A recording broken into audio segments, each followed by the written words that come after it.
Welcome, everybody, to this edition of Attention Talk Video. I'm your host, ADHD and attention coach, 𝐓𝐘𝐒. I'm so grateful for our loyal viewers and those that make comments. I really appreciate every once in a while I get comments like, wow, you really get your stuff, or I'm hearing stuff that I don't hear in other places, or that's a context that makes some sense to me. I tell you, that's very motivating, very meaningful to me. And so I'm here with another context type thing. People with ADHD, they struggle with organization, time management, prioritization, etc. Basically planning. When you have a plan, you got a piece of paper maybe and say, this is the plan, I've got it all together. But most people don't think about the process of planning. Have you thought about it? When you think about it, planning is about thinking. You have your executive function, which is a collection of mind tools that you use in order to think towards a goal.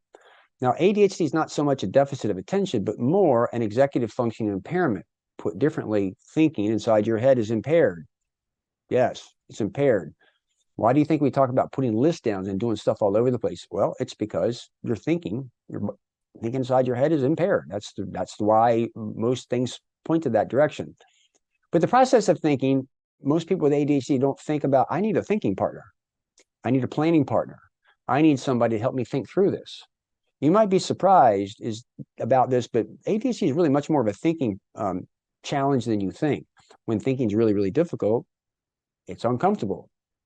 When things are uncomfortable, we like to escape to more pleasurable things.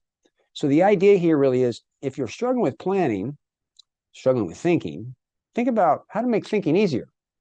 Because if thinking is easier, then planning becomes easier. Sometimes planning is a lot easier when you're externalizing, when you're interacting with people. I've had a lot of people before just sit there and talk about their day, which is planning their day. And by interacting, they come together with a plan and makes it all happen.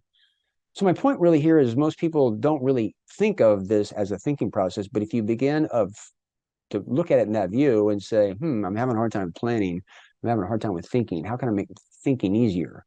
Begin to externalize it. You can start to see new ways of doing things, and you'll probably find out it's a hell of a lot easier and you do a better job with it.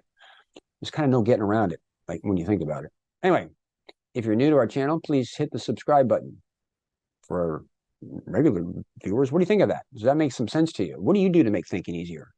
Also, we do what we do for you. We certainly appreciate any contributions by hitting the thanks button. So with that, we hope you've enjoyed this edition of Attention Talk Video. Take care.